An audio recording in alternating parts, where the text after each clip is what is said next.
So today I'm going back in time to when I first started this vlog in November. Initially I started it as a record of my bucket list, and the intention was to go through all of the things that were on there and then to record them as I ticked them off the list. So that's still very much something I want to do. It's just trail running and other stuff has kind of took over a bit, so I want to go back and do what I initially set out to do. I've got a lot of things potentially coming up this year, which is really exciting. So my previous bucket list vlogs were what's on my bucket list, the adventure side, what's on my bucket list on travel, and this one is going to be hobbies and interests. For those of you who know me, you know that theatre is a big part of my life. I absolutely love going to the theatre to watch a show, generally musicals. That's where my passion is, really. So quite a few of these are related to the theatre and music.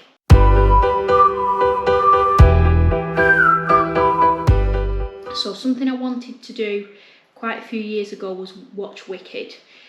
It didn't tour for absolutely ages and I never got the chance to go to London and watch it. But then a few years ago it did come up to Manchester, so I have actually ticked that off the list. I've actually watched it about 3 times now and I don't get sick of it. I could just keep watching it over and over again. I just love it.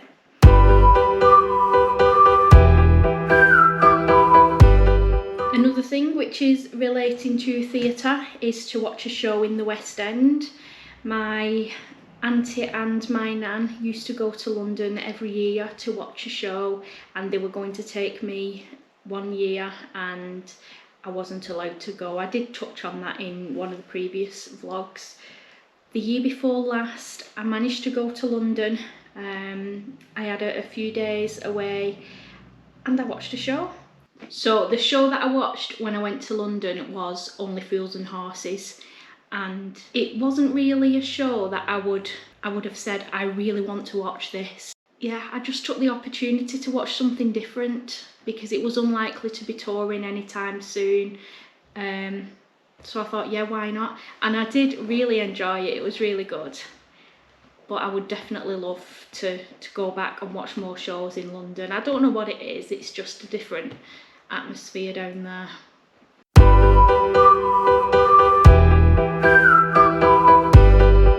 Also, keeping in line with the theatre was to watch a show on Broadway. And again, I managed to do that a couple of years ago. I went to New York with my sister and her husband for her 40th birthday, and we watched Chicago. That was the second time I'd watched that. It was really good, but I remember the night of the show struggling to stay awake, and that's not because the show was boring or anything like that. I think when we went to New York we were trying to fit so much into each day that you were just exhausted by the time 8 o'clock came and you were going to watch a show. It was a struggle to keep your eyes open. But I still enjoyed it. I've done it. I still want to go back and do more.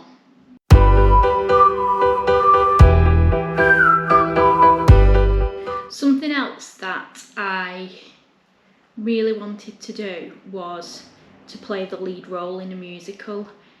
Now, when I was 16, I started in an amateur dramatics group. We did a pantomime every year and we did a concert which was a review of different shows. So I never thought I'd get the chance to actually be in a musical, basically. So I was doing that for about 10 years, and then I joined another society, Oral Musical and Dramatic Society, where they did solely a full musical rather than a review.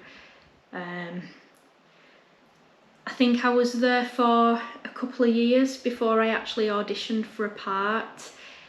I've struggled with confidence issues, low self-esteem, so I don't like putting myself out there for people to criticise me. And I always thought if I was to audition for something and not get the part, I'd feel maybe a bit like a failure, so I never put myself out there. And then eventually one year I did, and I got the part of Dorothy Brown in Thoroughly Modern Millie, which was a really good blonde ditzy millionaire woman. So that was a good part to play. And then a couple of years later I got the part of Julie Jordan in Carousel. That is probably up there with one of the best experiences of my life, playing that character in Carousel. It was absolutely amazing. I loved playing Julie Jordan. I could relate to her a lot. The songs were amazing, and I think it just suited me. So I am going to do a separate video just to show you a few snippets of that. But yeah, that's something which I've always wanted to do. Again, never thought I would, but I've done it. I would like to get back into that. I stopped doing it because of childcare. I had 2 young kids, I was on my own, and it was just hard to get a babysitter twice a week for rehearsals, so it's kind of died a death really. And then as time has gone on, other things have taken up my time, so I've not really got back into it. I wouldn't say I'd never get back into it. I might look for something in future, and if anyone is putting on the show Carousel and needs a Julie Jordan, please let me know. I'll be the first in the audition line. So something else I've always wanted to do is to record a song. I think everyone, when they were younger, had aspirations to be a famous pop star. I've no real aspirations to be famous. I just love to sing. So yeah, for me, I just wanted something there to be able to listen to and say, I've done that, and just to share it with family and friends. So again, that's something I've done. I did that quite a few years ago. I've been to a couple of studios over the years, and I think the best recording I got was from the place where I was having some vocal coaching for an audition that I was going to. It was such a simple setup, just in a room, a microphone in the middle of the room, and a guy on a computer, and the quality was just brilliant, better than in this full kit out studio. So yeah, that song was Edge of Glory, and I've got a video of that if you want to check that out. Again, I'd love to do more recordings. It's just having the time and the funds to do it, but yeah, that's something I would still love to carry on doing, just for myself and for my family and friends.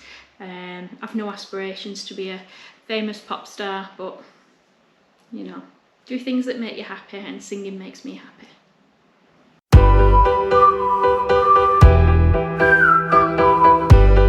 Right, we're going to move on now from all the theatre and the singing and acting and all that kind of stuff. Something I would really like to do is get a tattoo. Now, I would love to have a sleeve.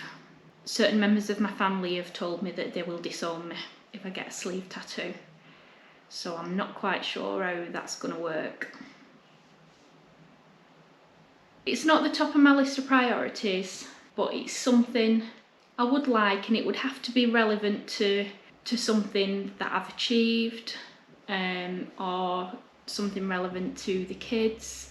I wouldn't just get some tribal tattoo because that's what the current trend is, even though tribal tattoos are like 30 years old.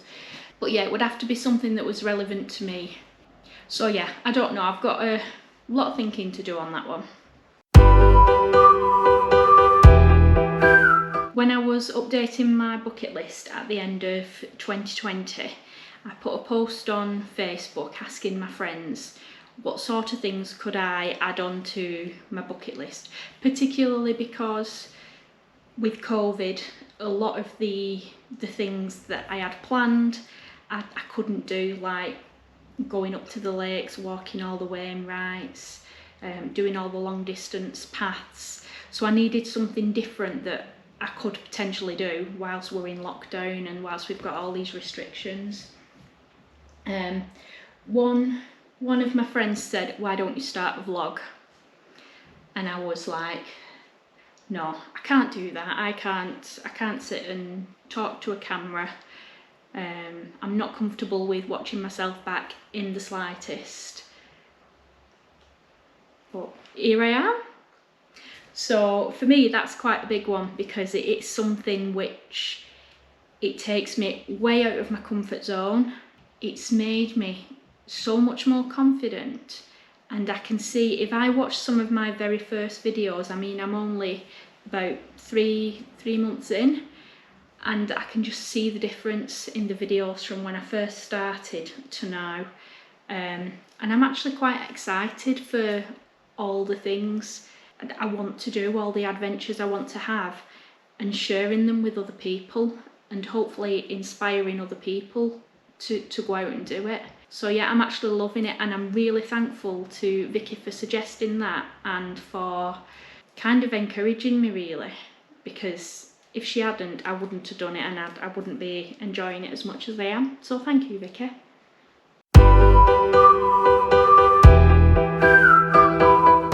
So the next thing is to compete in the CrossFit Open.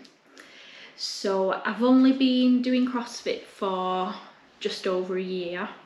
I started on a 3 weeks trial, and I've never looked back, being honest. As soon as I walked in and did the first workout, I just thought, yeah, this is the training that is me. This is what suits me. And I've been training various different things. I've done calisthenics, I've done bodybuilding, I've done classes for years, probably for the last 7-8 years.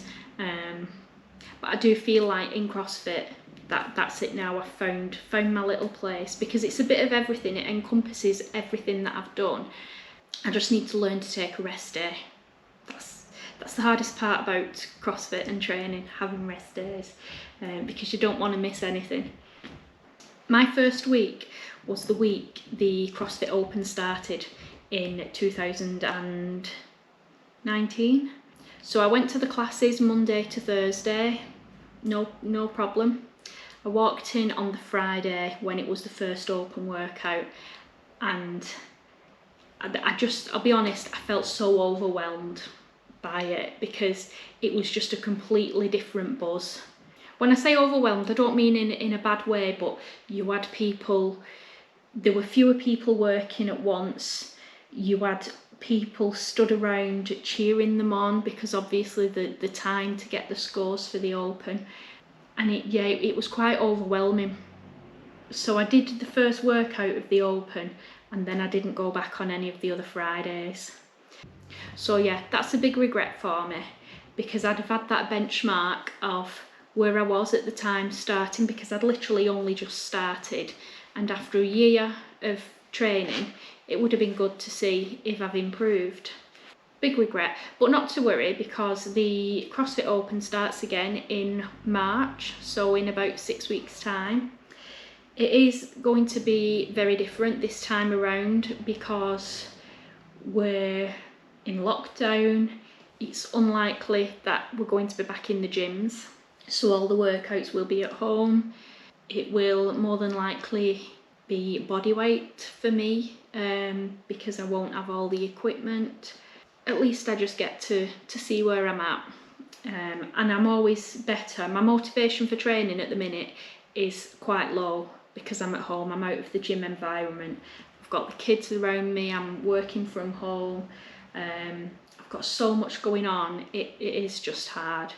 So if I've got the Open and I have to do the workout, then that will motivate me to get it done and do some training. And you've probably noticed on most of my videos, I'm always repping CrossFit 26 in Wigan.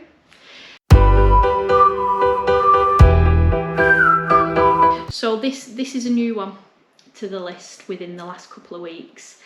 I like camping. I would love to own a camper van. Even better, I would love to buy my own van and do it up myself. So that's quite a big thing. I've been giving it a lot of thought lately. I have got some kind of exciting plans coming up with that. Nothing as big as buying a van and converting it, but enough for me to be able to get a taste of that lifestyle and see if I actually like it, and would then go on to getting a van and converting it. So yeah, watch this space, because I may have some very exciting plans coming up this year. And I think that's about it really for the hobbies and interests. As always, I'll probably be adding more stuff on there as time goes on. A few things to work on. So thanks for watching. I hope that's inspired you to set yourself some goals for the coming years. See you soon.